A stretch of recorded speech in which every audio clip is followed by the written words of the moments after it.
The New York Times is releasing a 6-part series in their editorial section calling for the legalization of marijuana. But some people are not too happy with the New York Times because it turns out that they still insist on drug testing their employees. Now, according to the first portion of their 6-part series, they wrote the following: the federal ban on marijuana inflicts great harm on society just to prohibit a substance far less dangerous than alcohol.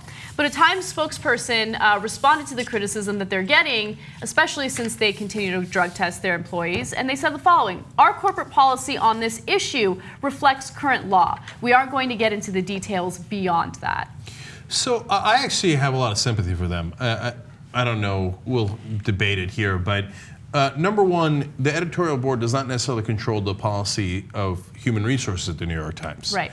And number two, they want to change the law, but the law is what it is today, right? That's the whole point of the editorial, is stop doing this nonsense. And number three, the drug testing, you could presumably do drug testing outside of marijuana, right?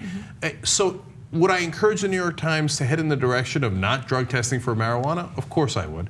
But my guess is so would the editorial board, right? Now, but we're only guessing here. They're not saying it publicly.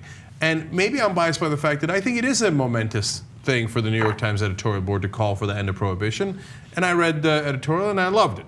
Yeah. So, I mean, look, not only do they say it's obviously less dangerous than alcohol, but they say now there's been 658,000 arrests for example, in 2012 alone for marijuana possession.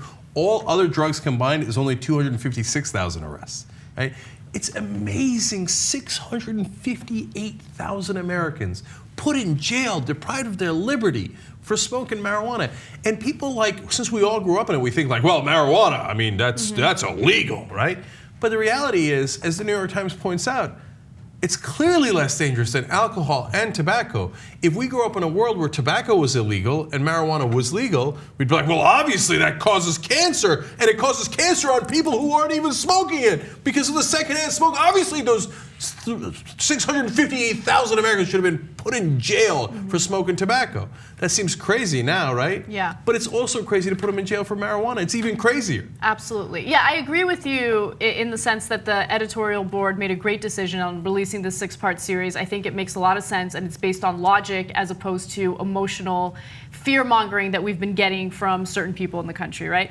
But at the same time, I don't begrudge them for doing the drug test. I understand that some employees or employers want to do it.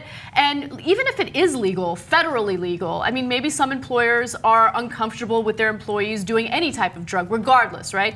But I just feel like it's a little bit of an invasion of privacy to drug test, period.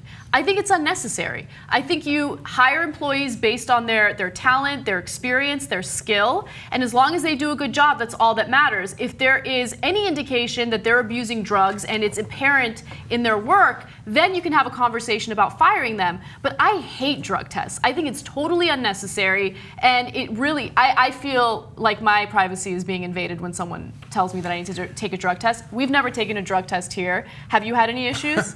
I'm afraid of what it would do to the staff.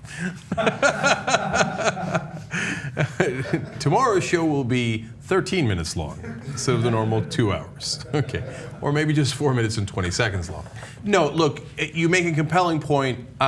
As the employer here, I couldn't give a rat's ass what you do on the weekend. I don't know why I would want to know. What business is it of mine? Let's say you did something much worse than marijuana. You did X, you found Molly.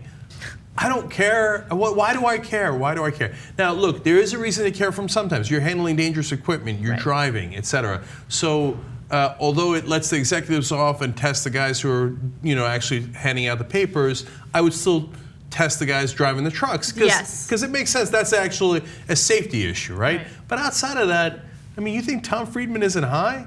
Did you read his articles on the Iraq War? Okay, so I don't care. But I think that the New York Times overall will eventually probably come to the same position as their editorial board, which is, especially on the issue of marijuana, let it go.